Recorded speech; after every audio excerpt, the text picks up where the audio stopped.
Hello Soundcheck and welcome sa ating mumunting programa na pinamagatang itanong mo kay Chris Chu. Biblia ang sasagot. So, una sa lahat, hindi po ako atheist, no? Ang totoong atheist ay yung mga nasa side ng religion. Dahil religion is anti-truth. Anything na against sa kanilang paniniwala, nire-reject nila. So, if you reject the truth, you're not seeking the truth, then you are rejecting God.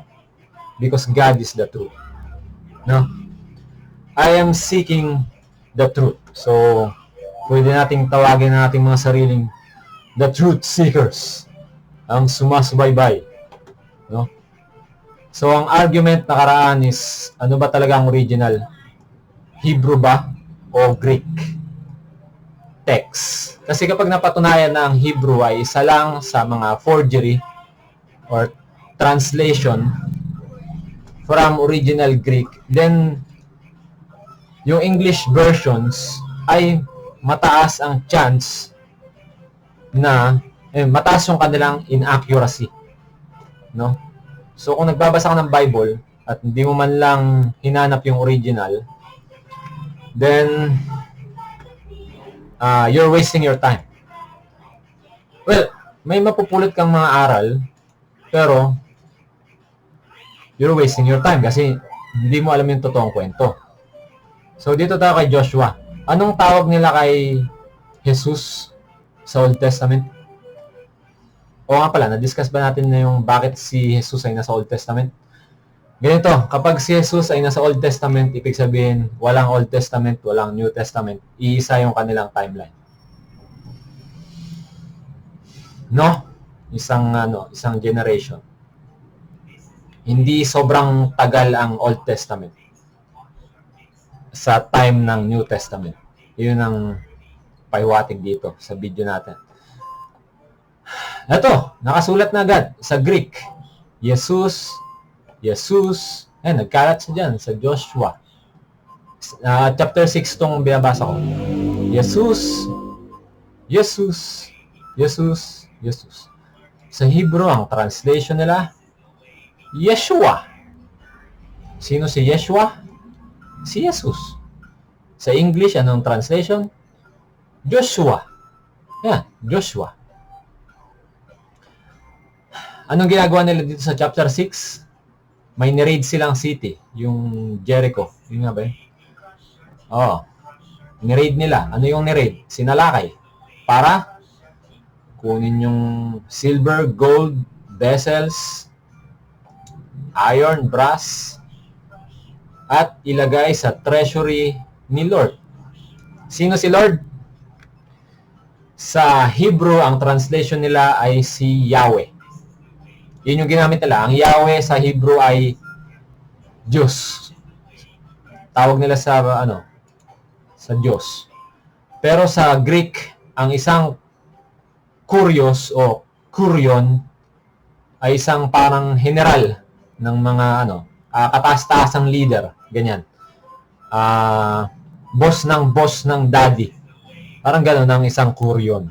Pero ang tawag sa translation na nanggaling sa Hebrew at sa English, Lord.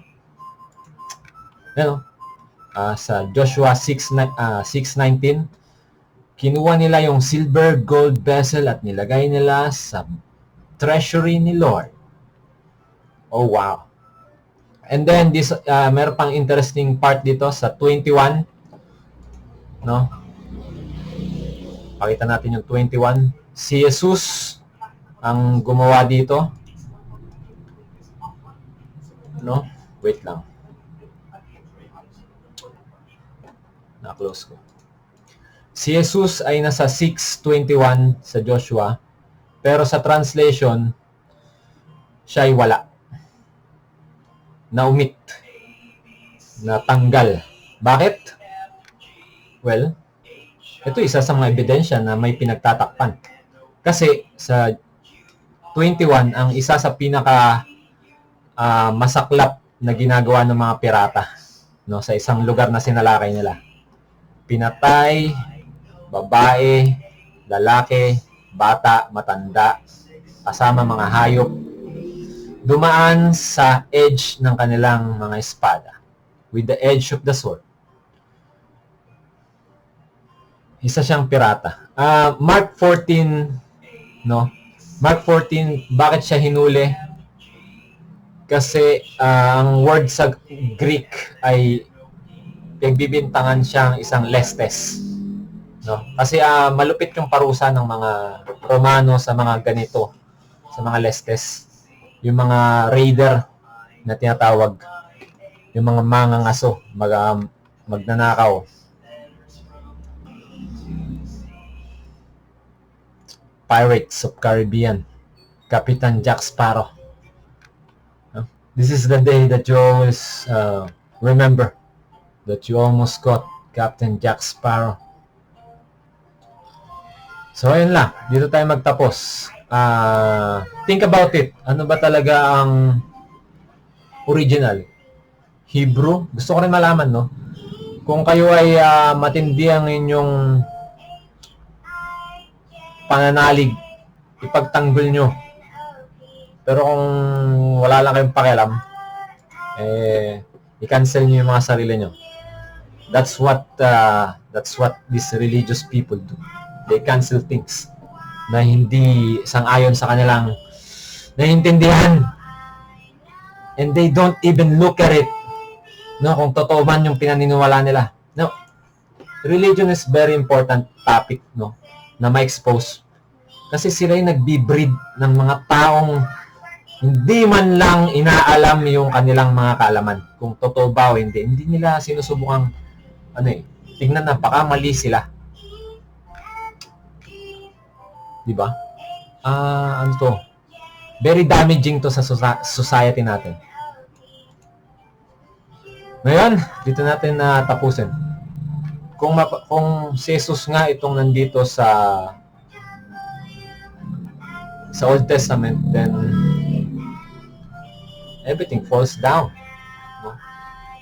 At kung ang kanilang Hebrew ay hindi ang tunay na pinagmulan ng kanilang pinaniniwalaan, then everything falls down. That's the end of it. Start searching for truth. No? By the way, kung gusto niyo ng shortcut, God is just simply the pure potential.